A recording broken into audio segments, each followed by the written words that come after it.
Kang Doyan was 28 years old and very lonely. He lived alone in a small apartment in Seoul. Every day he went to work as a software engineer. Every night, he came home to empty rooms. He had friends, but they were all busy with their own lives. His parents called him once a week and asked when he would get married. He never had a good answer. One evening, Doyan saw an advertisement on his computer. It was for something called the Interspecies Housing Initiative. The program was simple. Humans could host aliens in their homes. The aliens were exchange students who wanted to learn about Earth. In return, human hosts would receive money to help pay rent. Doyan thought about it for a long time. He had seen aliens on television. 5 years ago, humanity had made contact with other species from across the galaxy. It was the biggest event in human history. Now aliens walked the streets of major cities. They worked in offices and studied in universities. Most people had gotten used to seeing them, but living with one, that was different. Still, Doyan needed the money, and he was tired of being alone. So he filled out the application and sent it in. He did not expect to hear back. 3 weeks later, he received a message. His application had been accepted. His new housemate would arrive on Tuesday. The rain was falling hard when the transport vehicle stopped outside his building. Doyan stood at the window and watched. The door of the vehicle opened, and someone stepped out. She was not what he expected. The alien was small. She stood barely 5 feet tall. Her skin was pale lavender, like flowers in spring. Her eyes were large and dark, like polished black stones. They seemed to catch the light and hold it. Along her temples, she had delicate ridges that looked like waves frozen in place. She wore simple clothes that looked almost human. She carried one small bag. She looked up at the building, and then she looked directly at his window. Even from this distance, Doyan felt the weight of her gaze. He went downstairs to meet her. Her name was Yura. She spoke Korean slowly and carefully, with a strange accent that made every word sound musical. She was Villani, she explained. Her people came from a planet far away. They were known throughout the galaxy as peaceful beings. They had no armies. They had no weapons. They believed in harmony and art and knowledge. Doyan showed her around the apartment. It was small. 2 bedrooms, 1 bathroom, a tiny kitchen. Yura looked at everything with those dark eyes. She touched the walls and the furniture. She stood at the window for a long time, watching the rain. It is very wet here, she said. It rains a lot in Seoul. I like it, Yura said quietly. On my world, there is not much rain. Water is precious. That first night, they ate dinner together. Doyan had cooked rice and soup, but Yara could not eat most of it. Her body could not process human food. She had brought her own supplies. They looked like small colored cubes. She ate them slowly while Doyan watched. This must be strange for you, he said. Yura tilted her head. It was a gesture he would come to know well. Everything is strange, she said. But strange is not bad. Strange is just different. The first few weeks were difficult. Yura did not understand human humor. When Doyan made jokes, she stared at him with confusion. When he laughed at comedy shows on television, she asked him to explain why it was funny. By the time he finished explaining, the moment was gone. She also asked too many questions. Why do humans eat 3 meals a day? Why do they sleep at night instead of in the afternoon? Why do they cover their bodies with so many clothes? Why do they make so much noise when they are happy? Doyan tried to answer, but some things were hard to explain. How do you explain why humans laugh? How do you explain why they cry? Worst of all, Yura reorganized his apartment. She moved the furniture according to something she called harmonic flow. She said it would bring balance and peace to the space. Doyan came home one day to find his couch facing the wrong way and his desk in a completely different room. What did you do? He asked. I improved it, Yura said simply. He was annoyed. But when he sat down, he had to admit the room felt different. Better, somehow. More calm? He did not tell her that. Slowly, day by day, things began to change. Yura was studying human literature at a university nearby. She was especially interested in poetry. One evening, she asked Doyan to read some poems aloud. "Why?" he asked. "Because I want to hear how they sound in a human voice," she said. "Words are different when they are spoken. They carry feeling," so Doyan read to her. He felt foolish at first. He was not good at reading aloud. But Yura listened with such attention that he kept going. She sat perfectly still, her dark eyes fixed on him.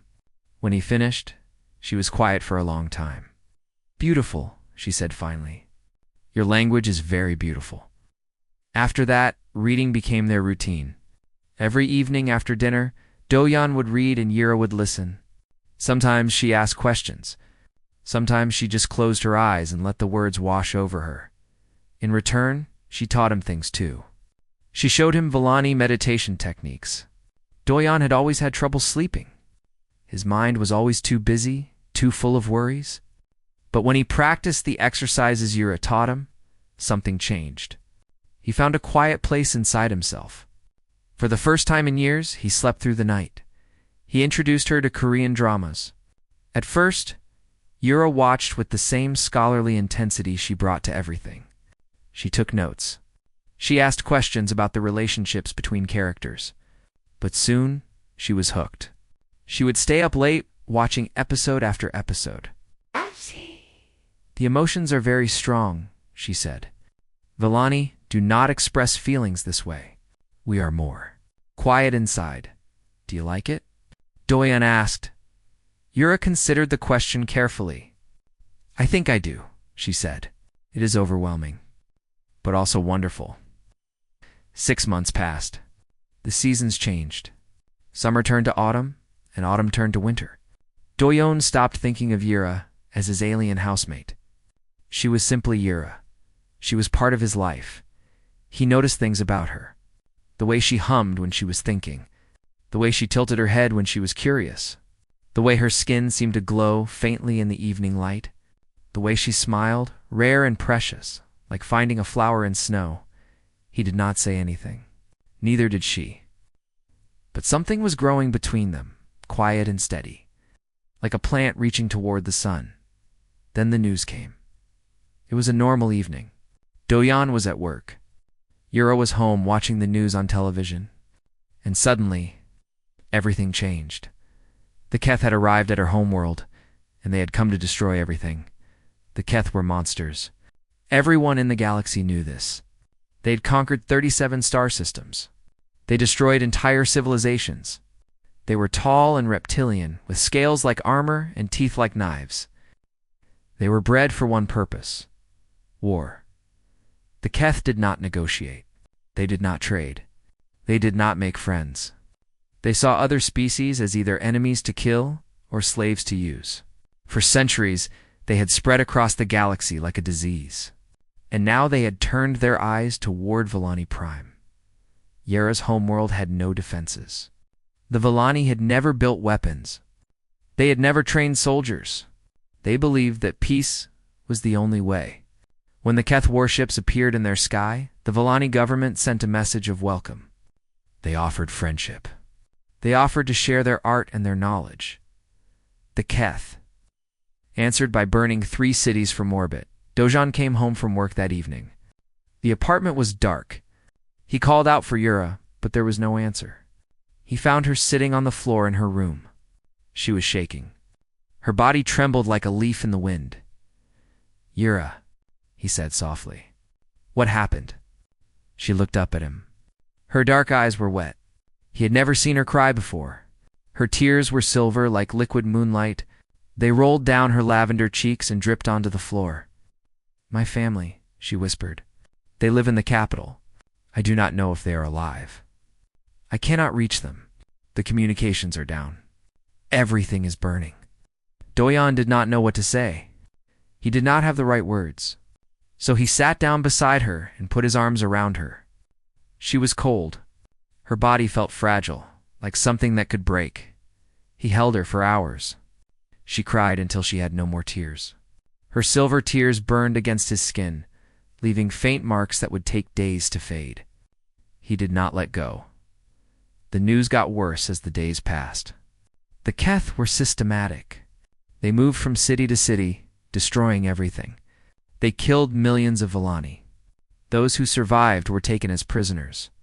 No one knew what happened to them. The galaxy watched and did nothing. The Galactic Council held meetings. They wrote statements expressing concern. They proposed sanctions against the Keth. They formed committees to study the problem. But they did not send help. They did not send soldiers. They were afraid. The Villani had no allies. They had never needed any. They had believed that peace would protect them. They had been wrong. Doyan watched the news with growing anger. He saw the burning cities. He saw the bodies in the streets.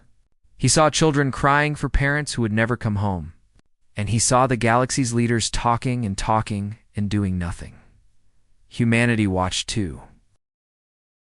Humans were still young in galactic terms. Earth was not a major power. They had few ships and small armies. They had no stake in Villani affairs. The Keth had not threatened them. There was no logical reason for humans to get involved, but humans were not always logical. They remembered their own history. They remembered wars and genocides. They remembered times when good people had done nothing while evil flourished.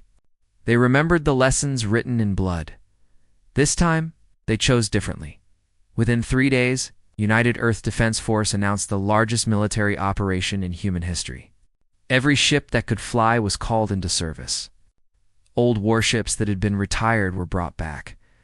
Factories worked day and night to build new weapons. Volunteers flooded recruitment centers. Young people signed up by the millions. Old soldiers came out of retirement, ready to fight one more time. The galaxy was shocked. Why would humans risk everything for strangers? Why would they fight a war that was not theirs? The human ambassador to the Galactic Council stood before the assembled representatives. They demanded an explanation. The ambassador was a woman with gray hair and tired eyes. She had seen many things in her life. She had lived through wars and peace. She understood what was at stake. "You ask why we are doing this?" she said. Her voice was calm but firm. The answer is simple. Because it is wrong.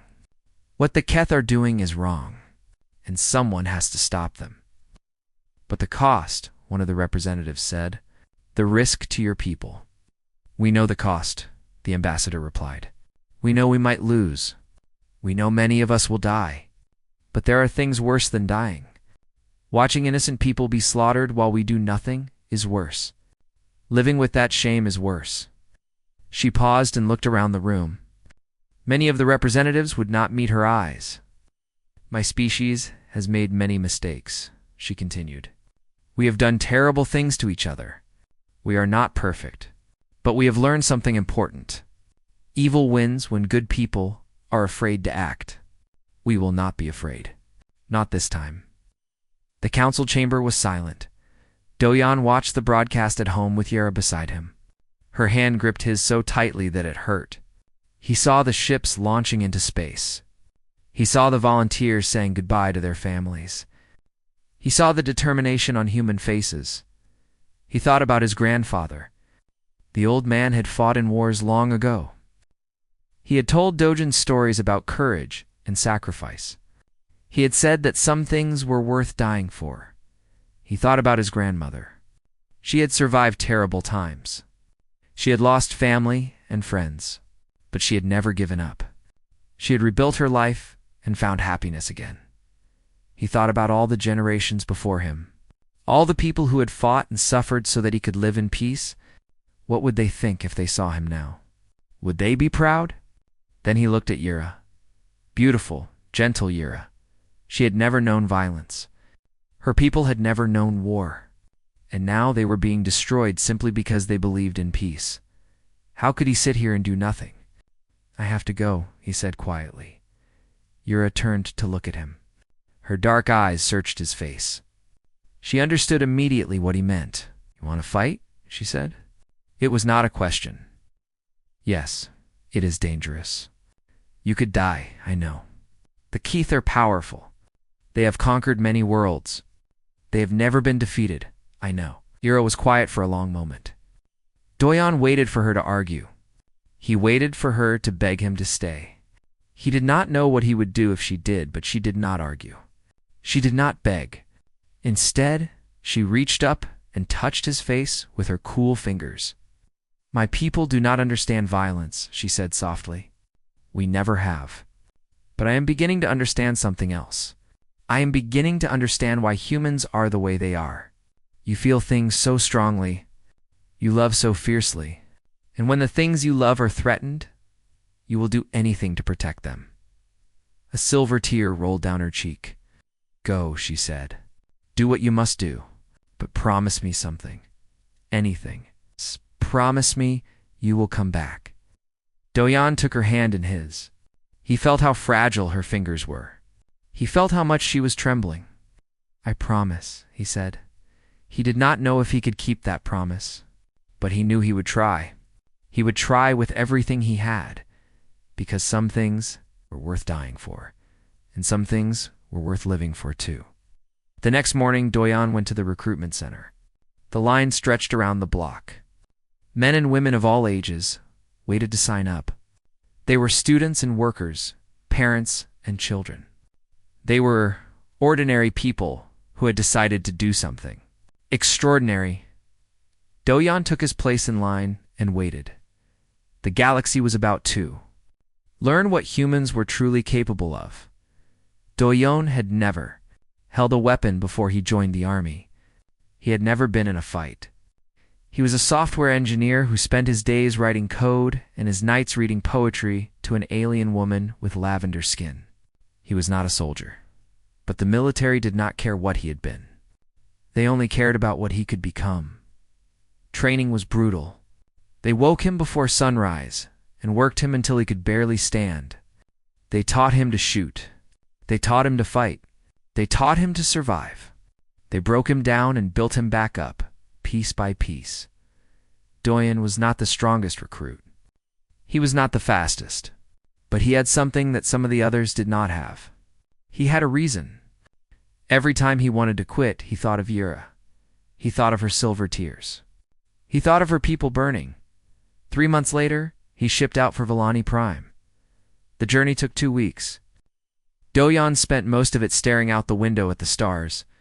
They were beautiful and cold. He wondered how many species lived out there. He wondered how many had faced the Keth and lost. The ship landed on the edge of a ruined city. Do-yeon stepped onto alien soil for the first time. The air smelled like smoke and something else. Something sweet and wrong. Later he would learn that it was the smell of Villani bodies decomposing. He would never forget it. The first battle came on his second day. The Keth found their position and attacked. They were terrifying. Standing 8 feet tall, covered in dark scales, they moved with frightening speed. Their weapons fired beams of burning light. Their voices were like thunder. Do-yeon crouched behind a broken wall and fired his rifle. His hands were shaking so badly that he missed his first 10 shots. Around him, soldiers screamed. Some fell and did not get up. But the humans held the line. They did not run. They fought with a fury that the Keth had never seen before. When the battle ended, Do-yeon looked at his hands.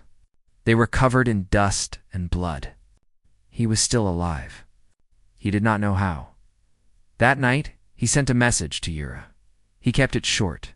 He was safe. He was thinking of her. He would write again when he could.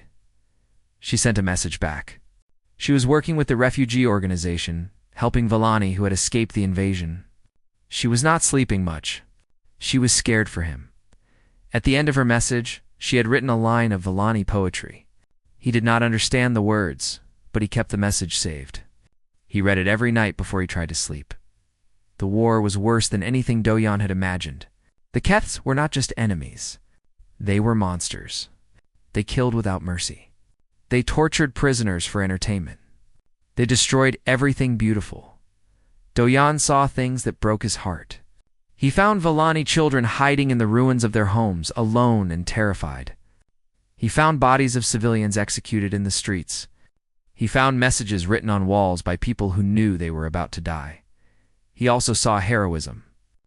Human soldiers throwing themselves in front of attacks to protect Villani civilians. Medics working under fire, refusing to leave wounded patients behind. Engineers building shelters and hospitals. While bombs fell around them, the humans fought like nothing the Keth had ever encountered. They did not behave like rational beings. When they were outnumbered, they did not retreat. When they were wounded, they did not surrender. When everything seemed hopeless, they fought harder. The Keth commanders did not understand. In their experience, weaker species ran away or gave up. That was the natural order. The strong conquered and the weak submitted. But humans did not follow that order. As the months passed, something unexpected began to happen. The Villani started fighting back. It started with small things. Information networks passed secrets to human commanders. Saboteurs damaged Keth's equipment. Villani guides led human soldiers through hidden paths and tunnels. Then some Villani picked up weapons. Yura told Doyan about it in her messages. She said it was causing division among her people. The Villani had believed in peace for thousands of years.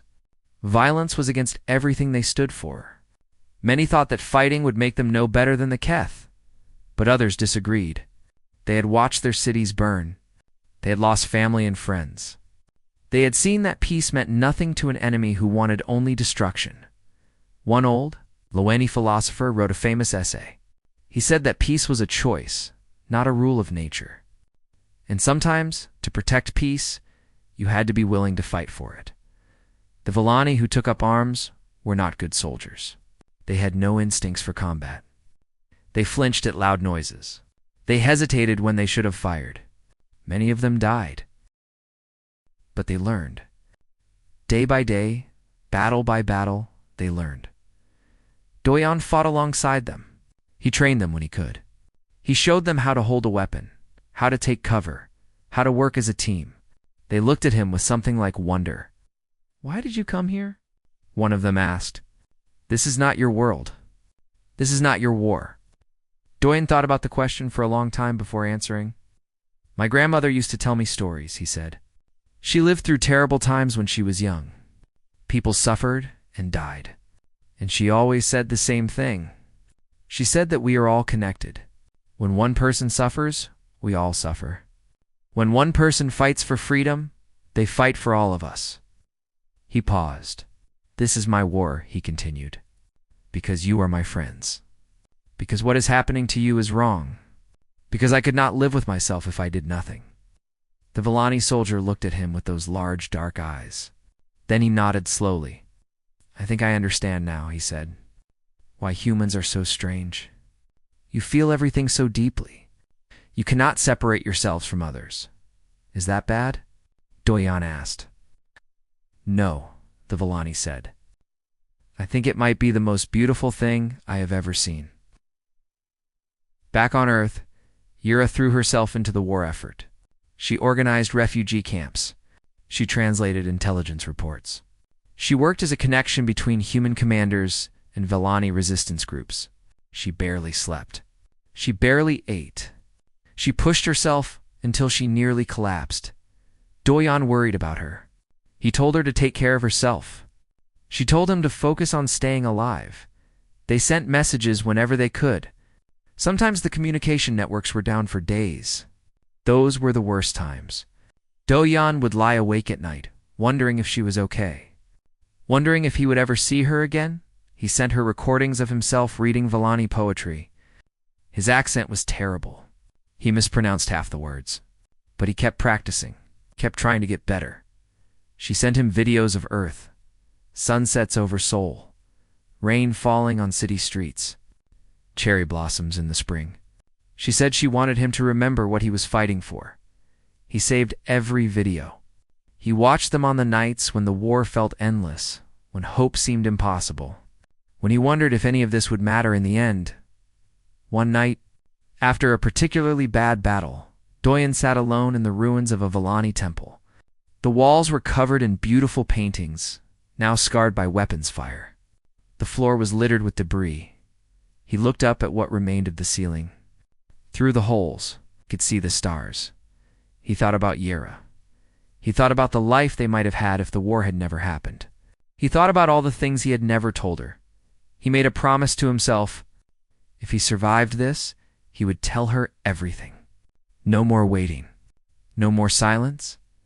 He would tell her that he loved her.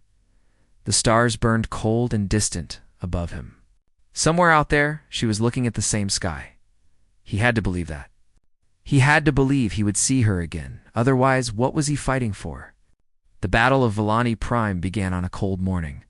Doyon was in the last free city on the planet. Behind him were millions of civilians who had nowhere else to go. In front of him was the largest Keth army ever assembled. The enemy had 3 times as many soldiers as the humans. They had better weapons. They had more supplies. By any logical measure, they should have won easily. But war is not always logical. The first day was the worst. The Keth attacked in waves. They came from every direction, an endless tide of scales and teeth and burning weapons. Human soldiers fell by the hundreds. The ground shook with explosions. The air was thick with smoke and screaming. Doyon fought until his rifle overheated. He picked up another one from a fallen soldier and kept fighting. His arms ached. His eyes burned. But he did not stop around him. Humans did the same. They fought from buildings and rooftops. They fought from trenches and holes in the ground. They fought with guns and grenades and knives and fists. They died, but they took Keth with them. By sunset, the first attack had been stopped. The Keth pulled back to regroup. The humans had held the line, but the cost was terrible. Thousands were dead or wounded. Supplies were running low. Everyone knew the next attack would be worse. That night, Doyon sat with his unit in a bombed-out school. Nobody spoke much. They were too tired, too broken. Some of them were crying quietly. Others just stared at nothing. A young soldier, barely 20 years old, looked at Doyon with hollow eyes. "Are we going to die tomorrow?" he asked. Doyon thought about lying. He thought about saying something hopeful. But this soldier deserved the truth. "Maybe," he said. "Probably a lot of us will. But that is not the question." What is the question? The question is what we do with the time we have left. The question is whether we give up or keep fighting. The question is who we want to be at the end. The young soldier was quiet for a moment. Then he nodded slowly. "I used to be a student," he said. "I was studying to be a teacher. I wanted to help children learn. Now I am here, fighting aliens on another planet. It does not make sense." "Nothing makes sense in war," Doyon replied. "We just do what we have to do. Why are we here? Really? Why did we come all this way to die for people we never met?" Doyon looked out the broken window. Somewhere in the distance, fires were burning. The sky glowed orange and red. "Because if we do not fight for others, who will fight for us?" He said, "Because the Villani needed help, and we could give it. Because being human means caring about more than just yourself." He paused. "And because some of us have someone waiting for us back home. Someone worth fighting for." The young soldier smiled sadly. "A girl? An alien girl with lavender skin and dark eyes? She is the most beautiful person I have ever known. And I never told her how I feel. You should tell her." "I will. If I survive—" "No," the soldier said firmly. "Tell her now. Send her a message. Do not wait. You might not get another chance." Doyon thought about it. The soldier was right. He had been waiting too long. He had been afraid of saying the wrong thing. But fear was foolish. Tomorrow, he might be dead. Tonight, he was still alive. He pulled out his communication device and recorded a message. "Yura," he said, "I do not know if this will reach you. I do not know if I will survive tomorrow. But there is something I need to say. Something I should have said a long time ago." He took a deep breath. "I love you. I loved you before I even knew what love was. I loved you when you reorganized my apartment. I loved you when you asked me to read poetry. I loved you every day we spent together, and every day we have been apart." His voice cracked. "If I do not come home, I want you to know that you made my life better. You made me better. Meeting you was the best thing that ever happened to me. And even if this is the end, I would not change anything. I would choose you again. Every time." He sent the message and hoped it would reach her. The next day, the Keth attacked again, and again, and again. The battle lasted 11 days. 11 days of constant fighting. 11 days of blood and fire and death. The humans lost ground slowly, pushed back block by block, building by building. By the 7th day, they were surrounded. The Keth had them trapped in a small area around the spaceport. Evacuation ships were trying to take civilians to safety, but there were too many people and not enough time. The Keth commander sent a message. He offered surrender terms.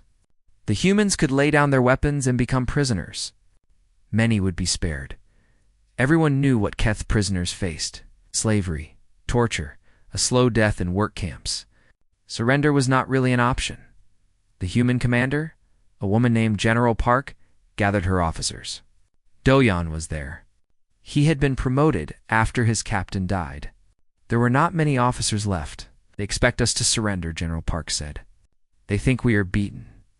They think we will behave rationally. She smiled grimly.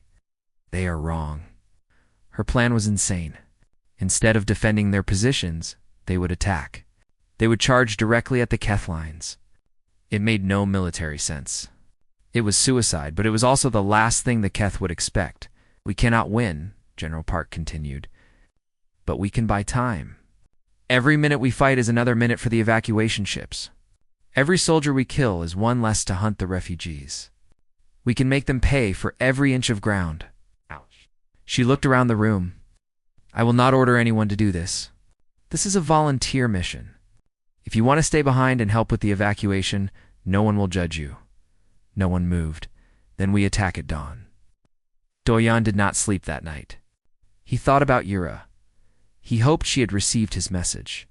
He hoped she knew how he felt. He hoped she would be okay without him. He also thought about his family. His parents, who would grieve for him. His grandmother, who had seen so much death in her long life.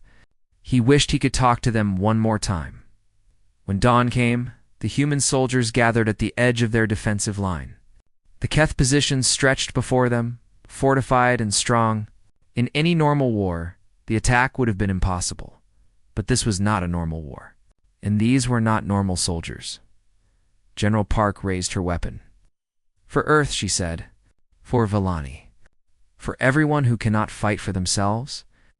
Then she ran forward, straight at the enemy. The humans followed. Doyan ran with them. He screamed as he ran. Everyone was screaming. It was the sound of people who had accepted death and decided to make it mean something.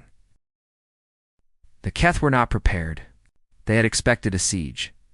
They had expected desperate defense. They had not expected an enemy to attack when defeat was certain. Their lines broke. Humans poured through the gaps. They fought with everything they had. They fought when their weapons failed. They fought when they were wounded. They fought until they could not fight anymore. The battle turned. Not because the humans were stronger. Not because they had better tactics. But because they refused to give up. Because they fought with a fury that the Keth could not match. Because they made the cost of victory too high. By the 9th day, the Keth were retreating. By the 11th day, they were gone. The galaxy watched in disbelief. Humanity, young and weak humanity, had defeated the Keth. They had done the impossible. The Keth had a word for what they had seen. They called it a sickness, a madness. They could not understand why anyone would fight so hard for people who were not their own kind. Humans had a simpler word for it. They called it love. Doyan survived the battle. He did not know how. When it was over, he collapsed in the rubble of a destroyed building and cried. He cried for the friends he had lost. He cried for the horror he had seen. He cried because he was alive and so many. Others were not. And he cried because he was going home. He was going back to Yura. The transport ship was crowded with wounded soldiers and exhausted refugees. Doyan sat by a small window and watched the stars pass by. He was going home. After 2 years of war, he was finally going home. He looked at his reflection in the glass. The face staring back at him was different from the one he remembered. There were new lines around his eyes. A scar ran across his left cheek. His hair had started to turn gray at the temples. Even though he was only 30 years old, the war had changed him. He was not the same person who had left Seoul to fight on another planet. He had seen too much, done too much, lost too much, but he was alive. Against all odds, against all logic, he was alive. The ship landed at the Seoul spaceport on a bright spring morning. Cherry blossoms were falling from the trees, covering the ground in pink and white. The air smelled clean and fresh, so different from the smoke and death he had grown used to. Crowds of people were waiting for the soldiers to arrive, families searching for their loved ones, reporters with cameras, officials with speeches prepared. Doyan walked down the ramp slowly. His legs were still weak from an injury that had not fully healed. He scanned the crowd, looking for her. Then he saw her. Yura stood near the back, away from the crush of people. She was thinner than he remembered. Her lavender skin looked pale. There were dark circles under her eyes. The war had changed her too, but she was beautiful. She was the most beautiful thing he had ever seen. Their eyes met across the crowded terminal. For a moment, neither of them moved. It was as if time had stopped. All the noise and chaos faded away. There was only her. Then she ran toward him. She threw herself into his arms and held on tight. Her body was trembling. He could feel her heart beating fast against his chest. He buried his face in her hair and breathed her in. "You came back," she whispered. "You kept your promise." "I told you I would," he said. They stood there for a long time, holding each other. People moved around them. Families reunited. Soldiers collapsed into the arms of their loved ones. But Doyan was not aware of any of it. The whole world had shrunk to just the two of them. Finally, Yura pulled back and looked up at him. Her dark eyes were wet with silver tears. "I got your message," she said. "The one you sent before the battle?" Oh. Doyan felt his heart stop. He had forgotten about that message. He had been so certain he was going to die that he had poured out everything in his heart. "I should have said it better," he started. "I should have waited until I could tell you in person. I should have." Yura put her hand over his mouth. Oh. "Do not apologize," she said. "That message kept me alive. When I was afraid, when I was hopeless, when I thought I would never see you again, I listened to it. Over and over. It reminded me what I was waiting for." She removed her hand. "I love you too, Doyan. I think I loved you from the first day we met. When you stood in the rain, looking so nervous and uncertain. When you tried so hard to make me comfortable in a strange world. When you read poetry to me in your terrible accent." She laughed softly. "My people do not understand emotions the way humans do. We are quiet inside, reserved, but you taught me something different. You taught me that love is not quiet. Love is loud and messy and painful and wonderful. Love is worth fighting for." Then she did something no Villani had ever done before. She kissed him. It was awkward at first. Her lips were shaped differently from human lips. She had only ever seen kissing in Korean dramas, and she had practiced in her imagination for 2 years. But she had never done it for real. It did not matter. It was perfect. When they finally separated, Do-Yan was crying. He had not cried since the battle ended. He had been holding everything inside, afraid to feel too much. But now, in her arms, he let it all out. "I love you," he said. "I should have told you every day. I should have never stopped telling you," he told me, Yura replied gently. "Every message you sent, every poem you read, every time you chose to fight instead of give up. You told me without words." She touched the scar on his cheek. "My people were pacifists for thousands of years. We believed that violence was always wrong. But you showed me something different. You showed me that sometimes love is violent. Sometimes it is fierce and angry and desperate. Sometimes you have to fight to protect the things you care about." "I am not sorry for fighting," Doyan said. "I know, and I am not sorry that you did." 6 months later, they were married. The ceremony blended Korean and Villani traditions. They held it in a garden in Seoul under the cherry blossom trees. Human guests sat on one side, Villani refugees on the other. Some of Doyan's old unit members came. They stood in their dress uniforms and cried. Doyan's grandmother came from Busan. She was 93 years old. But she insisted on making the trip. She had lived through wars and peace, loss and love. She understood what this day meant. She took Yera's lavender hands in her weathered ones and looked into her dark eyes. "Welcome to the family," she said in her old voice. "My grandson is a good man. He chose well." Yera bowed respectfully. "I will take care of him, grandmother. I promise," the old woman said with a smile. "Take care of each other. That is how it works." The Galactic Council officially recognized humanity as a major power after the war. Species that had ignored Earth now wanted alliances. The Keth Dominion, humiliated and broken, retreated to their home systems. They would not threaten the galaxy again for a long time. The Vellani people began to rebuild. It would take generations, but they would survive. And they were different now. They still believed in peace, but they also understood that peace sometimes had to be defended. Some of them joined the new Galactic Defense Force. Others became diplomats and teachers, spreading the story of how humanity had saved them. Yera was offered citizenship in the Vellani government in exile. She was one of the heroes of the war, they said. She deserved to lead her people into the future. She turned them down. "Earth is Doyan's home," she explained. "And where he is, that is where I belong. I will serve my people in other ways, but I will not leave him." They returned to the small apartment in Seoul. It was exactly as they had left it, with furniture arranged according to both human and Vellani principles. Doyan smiled when he walked through the door. "You never changed it back," he said. "Why would I?" Yera asked. "It is perfect." They fell back into their old routines. Doyan found a new job. Yera continued her studies.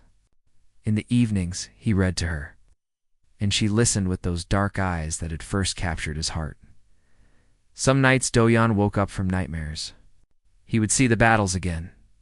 He would hear the screams. He would smell the smoke and blood. On those nights, Yera held him until the shaking stopped. She did not ask questions. She did not need to. She just held him. Some days Yera received news from her homeworld. Sometimes it was good news. Sometimes it was bad. On the bad days, she cried silver tears, and Doyan held her the way she held him. They were broken in different ways, but together they were whole. One evening, as the sun set over Seoul, they sat by the window and watched the sky turn orange and pink. Yera leaned against Doyan's shoulder. Her weight was familiar and warm. "Do you ever regret it?" she asked quietly. "Everything that happened? Everything you went through?" Doyan thought about the question. He thought about the pain and the fear and the loss. He thought about the friends who had died. He thought about the innocence he could never get back. Then he looked at Yera. He looked at the way the light played on her lavender skin. He looked at the peace in her dark eyes. He looked at the life they had built together. "No," he said, "I would do it all again." "For you?" She smiled and took his hand. "The galaxy thinks humans are strange," she said. "They think you are irrational and emotional and unpredictable. They do not understand why you fight the way you do." "And what do you think?" "I think they are right. Humans are all of those things." She squeezed his hand. "But that is what makes you wonderful. You love so fiercely that you will cross the stars to protect strangers. You care so deeply that you will die for people you have never met. You feel so strongly that nothing can stop you." She looked up at him.